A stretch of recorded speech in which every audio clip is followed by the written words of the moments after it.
আপোনালোক সকলোলৈকে মই সশ্ৰদ্ধ প্ৰণাম জ্ঞাপন কৰিছোঁ।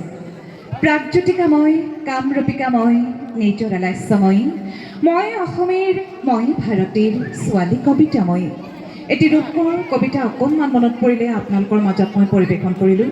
হয়, নাৰায়ণপুৰত সোমোৱাৰ লগে লগে গুৰুজনালৈ মনত পৰিল, যি ভক্তিৰ আজি নামঘৰ, প্ৰত্যেকটো নামঘৰ, প্ৰত্যেকটো চুকে চুকে দেখি বৰ ধুনীয়া লাগিলে। আৰু আহি পোৱাৰ লগে লগে এনেকুৱা লাগিলে যেন এখন সুন্দৰ ফুলনি, য'ত বড়ো সাজেৰে ইমান সুন্দৰকৈ নিজকে সজাই তুলিছে, নানা জাতি, নানা জনগোষ্ঠীৰ বিভিন্ন সাজ পোছাৰেৰে নিজকে সুন্দৰ কৰি তুলিছে। এই সুন্দৰতা আমাৰ অসমখনৰে মহাবাহু ব্ৰহ্মপুত্ৰই দিয়া মৰম, ভালপোৱা। মহাবাহু ব্ৰহ্মপুত্ৰই যেনেকৈ সকলোকে বহুত ত্যাগ আৰু মৰমৰ মাজেৰে আঁকোৱালি ধৰিছে, আমি সেই কথাখিনি পাহৰিব নোৱাৰোঁ। আপোনালোকক সশ্ৰদ্ধ প্ৰণাম জ্ঞাপন কৰিছোঁ। ইমান এটা সুন্দৰ অনুষ্ঠানৰ যোগেদি ইমান মানুহক একগোট কৰিছে, ইমান মৰম, ইমান ভালপোৱা, ইমান অনৈক্যৰ মাজত ঐক্য, এইখিনি বাৰু আমি কেনেকৈ পাম? আজি ইয়ালৈ নহা হ'লে জানো ভাল লাগিলহেঁতেন? সুন্দৰৰে ফুলাৰ মন্ত্ৰ অহোৰাত্ৰি ফুলে।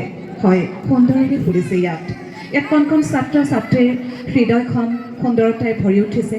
আৰু যিমানে বাহ্যিকতা সৌন্দৰ্য নাথাকক কিয়, মানুহৰ আত্মিক সৌন্দৰ্য বৰ প্ৰয়োজন।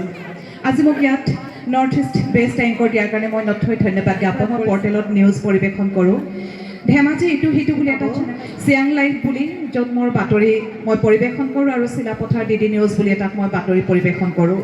তাৰোপৰি মই আপোনালোকৰ আগত অৱগত কৰিব খোজোঁ যে মই অভিনয় কৰিছিলোঁ, ভইচ অভাৰ কৰোঁ, মই ডকুমেণ্টাৰীত ভইচ দিওঁ। তাৰোপৰি মই অভিনয় কৰিছিলোঁ নায়ক বুলি, আমাৰ প্ৰয়াত আমাৰ সকলোৰে সন্মানীয় জয়ন্ত দাসৰ নায়ক চৰিত্ৰ চিৰিয়েলখনত মই অভিনয় কৰিছিলোঁ। 1986 চনৰ অসম সাহিত্য সভাৰ শ্ৰেষ্ঠ উপন্যাস পপুৰৰ মই পপুৰ চৰিত্ৰত অভিনয় কৰিছোঁ বোলছবিত। তাৰোপৰি মই দুবাৰকৈ সদৌ অসমৰ ভিতৰত শ্ৰেষ্ঠ অভিনেত্ৰীৰ সন্মান পেছাদাৰী নাট্যগোষ্ঠীৰ পৰা লাভ কৰিছিলোঁ। শংকৰদেৱ কলাক্ষেত্ৰত মই অভিনয় কৰিছিলোঁ, মিৰি জীয়ৰী আৰু লভিতাতো অভিনয় কৰিছোঁ।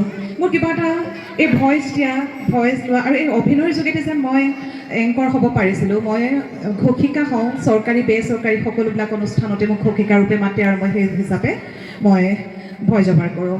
গতিকে ভাল লাগিলে আপোনালোক সকলোকে লগ পাই।